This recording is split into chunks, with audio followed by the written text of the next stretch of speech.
ఎన్నికలకు BC SC ST మైనార్టీలకు ఇది ఒక సవాల్. ఎందుకంటే అభివృద్ధికి మోసానికి మధ్యలో జరిగే పోరాటం ఇది. ముఖ్యమంత్రి జగన్మోహన్ రెడ్డి గారు బీసీ ఎస్సీ ఎస్టీలకు మైనార్టీలకు అభివృద్ధికి చిత్తశుద్ధితో పనిచేస్తున్నటువంటి నాయకుడు. అంతేకాదు ఈ వర్గాలకు, ఈ కులాలకు, పేద కులాలకు, సంపన్న వర్గాలకు మధ్యన జరిగే యుద్ధం ఇది. ఈ యుద్ధం లోపల పేద వర్గాలు గెలవాలి.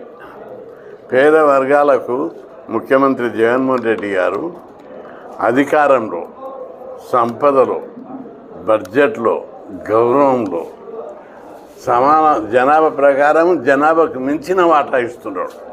దీన్ని పేద ప్రజలు గుర్తుంచుకోవాలి. ప్రత్యేకంగా బీసీలకు గతంలో, ఎస్సీ ఎస్టీలకు రాజ్యాంగబద్ధమైన హక్కులు ఉంటే ఆ ప్రభుత్వాలు కొంతమేరకే చేశాయి.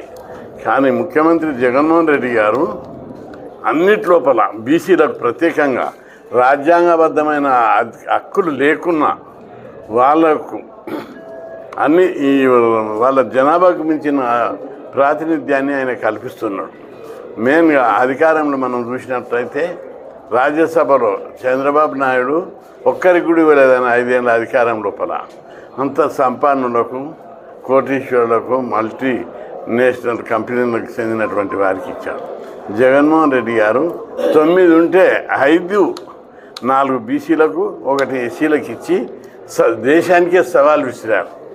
అంతేకాదు బడ్జెట్లో దేశంలో ఏ రాష్ట్రంలో కూడా 5-6 వేల కోట్ల బడ్జెట్ బీసీలకు ఇవ్వలేదు. కానీ మన ఆంధ్రప్రదేశ్ లోపల 38,000 కోట్ల బడ్జెట్ బీసీలకు కేటాయించి రికార్డు సృష్టించాడు. అంతేకాదు చదువులో మనం అందరం చూస్తున్నాం. ఇంగ్లీష్ మీడియము ఒకప్పుడు సంపన్న వర్గాలకు, కోటీశ్వరుల పిల్లలు చదివేవారు. ఈరోజు ఇంగ్లీష్ మీడియం ప్రతి స్కూల్లో ప్రవేశపెట్టి, ప్రతి స్కూల్లో ఇంగ్లీష్ మీడియం చెప్పించి వీళ్ళందరూ పేద కులాల పిల్లలందరూ కూడా ఇంగ్లీష్ మీడియంలో చదువుకుంటున్నారు. ఈరోజు ఇంగ్లీష్ మీడియంలో చదివి ట్రై చేసుకొని మమ్మీ డాడీని కూడా మమ్మీ డాడీ అని పిలుస్తుంటే తల్లిదండ్రులు మురిసిపోతున్నారు.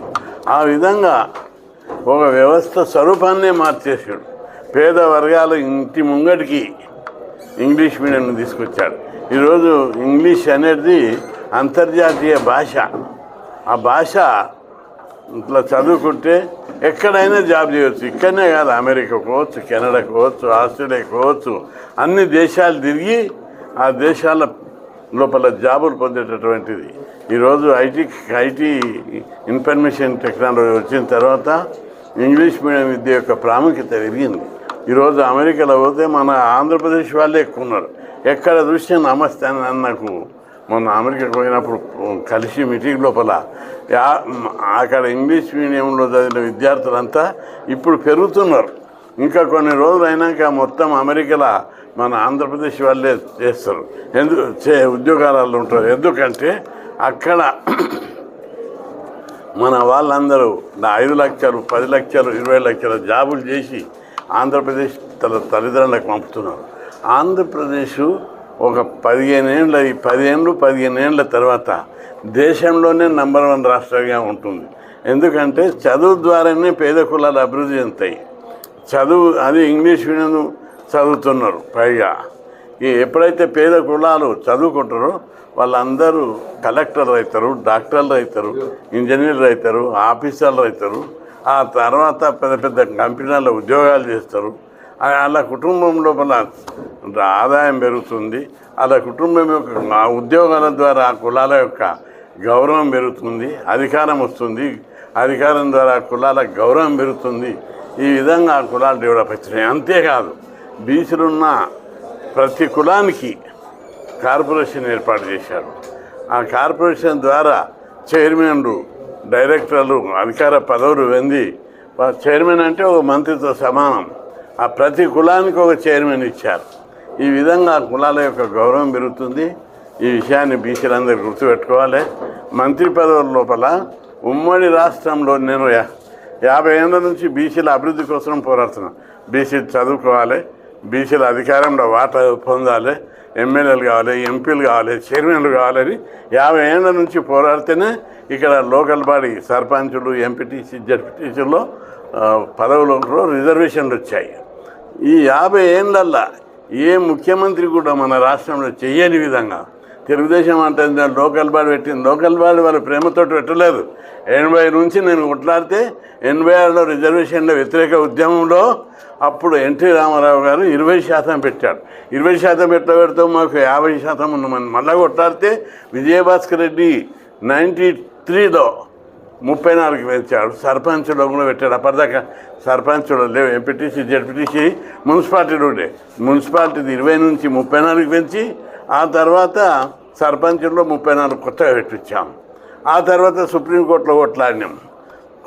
తగ్గించారు వాళ్ళు. తగ్గిస్తే చంద్రబాబు సుప్రీంకోర్టులో కొట్లాడలేదు, 20 తగ్గిస్తే 20 అన్నాడు.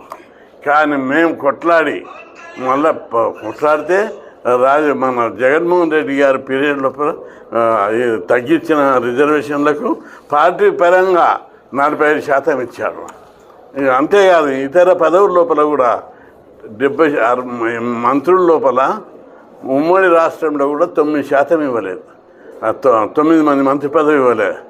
జగన్మోహన్ రెడ్డి గారు 11 మంది మంత్రులను బీసీలకు ఇచ్చి ఎస్సీ ఎస్టీలకు కలుపుకొని 17 మంది మంత్రులను ఇచ్చాడు.